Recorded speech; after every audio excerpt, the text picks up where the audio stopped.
Very generous. I like that. Thank you, Mr. Chairman, and good afternoon to all of you. I'm sitting here, and I know that we're talking about consulate construction, but I just came home from the U.S. Virgin Islands, which is now, along with Puerto Rico, considered the fourth border. And we had a weekend of violence that was profound, with a young man being gunned down in a daycare parking lot while his wife went to pick up their child, 100 shots being fired in the early evening in another part of the town, and then the following morning in front of a high school at 9 o'clock in the morning, granted it was a Saturday, another individual being gunned down. And I understand that a lot of this is, one, due to economic non-opportunity, failing schools, but also because of the guns and drugs that come through borders like my own. And when I look at, in 2007, that the U.S. and Mexico began what I hear is called the Merida Initiative, which, according to the State Department, is an initiative with 4 general goals: to disrupt criminal organizations, strengthen judicial institutions, improve border infrastructure and technology, and improve stability in the Mexican community. I wish that places like Puerto Rico and the U.S. Virgin Islands had an initiative with its own government like that. But when I see some of the bills that are coming through and the lack of appropriations and the lack of support I'm getting from many of my colleagues on that, it makes me question if any of that's ever going to happen. But I know we're here supposed to talk about consulate construction and progress in Mexico, and so I've digressed, and I'll get back on topic to what I was supposed to be talking about. I was fortunate to go with my colleague, Mr. Chaffetz, to Mexico in May because I was interested in seeing how borders and consulates operate to stem not just the tide of illegal drugs and guns and individuals coming undocumented into this country, but also the amount of work and cooperation that's done in agriculture as well, in places like between Mexico and the United States, and the amount of trade and consumer goods and commerce that happens in these areas. And so we went and we visited the site where the new Mexico City embassy is supposed to be built. And I understand that there are a lot of consulates in this area because of the amount of commerce and trade, along with individuals that go on in these areas.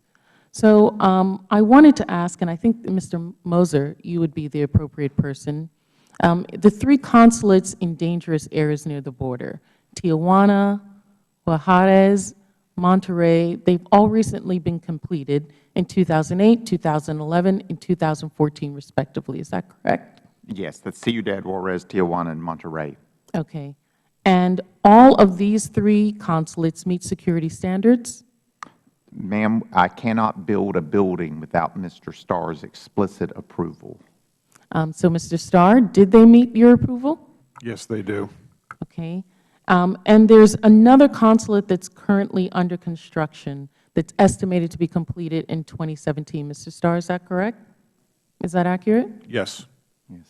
And then the consulate in Matamoros and the embassy in Mexico City are also supposed to soon be under construction. Yes, ma'am, that's correct. The 4 remaining consulates are in the site acquisition phase for new locations, correct? That's correct, ma'am. And as for the completion timelines, when we traveled to Mexico City, they were told that the Matamoros consulate was estimated to be completed in 2019, and Mexico City Embassy estimated to be finished in 2020. Are those timelines still in place? Yes, ma'am. And They do depend somewhat on Mexico City's case about when we will receive the clean site. Okay. And as I recall, the clean site was not for the entire space. It was for a portion of that embassy. For a very small portion in the southern corner of the site. And we have an idea when Mexico's, the government will give that? Ma'am, we are working with our seller in order to obtain the clean site. and we are working currently on a timeline for the delivery of that, and we expect it to be sometime in the fall of 2016. Okay. And can you explain how State is responding to the delays in that, aside from just working with the seller? If you mean how we're responding, I will say this. You know, we looked for 10 years, over a decade, at 20 different sites in Mexico City to find one that would meet our very robust and, by this hearing, everyone acknowledges, very important diplomatic platform that we have in Mexico City. When we finally identified from our seller the Nuevo Blanco site, which is a short couple-mile distance from our current location, we realized that this would actually fulfill all of our programmatic needs, from providing an effective platform to for our law enforcement agencies, to our traditional diplomatic activities, to even providing space for a Benjamin Franklin library, which is very important for our public diplomacy outreach. Yes, there have been delays in acquiring the site, but we still feel that within this timeline that this is sufficient for us to build a building from from the time we receive the site and get it up and operational. And that construction timeline is around 50 months. And when I talked with the people on the site, primarily one of the main reasons why this was such a great site is because the ability to buy land of that size from multiple sellers is almost impossible in Yes, Mexico ma'am, State. that is correct. Because, you know, and one of the things is I want to note here, you know, it would have been possible, of course, to find a greenfield site if we wanted to be well outside of Mexico City.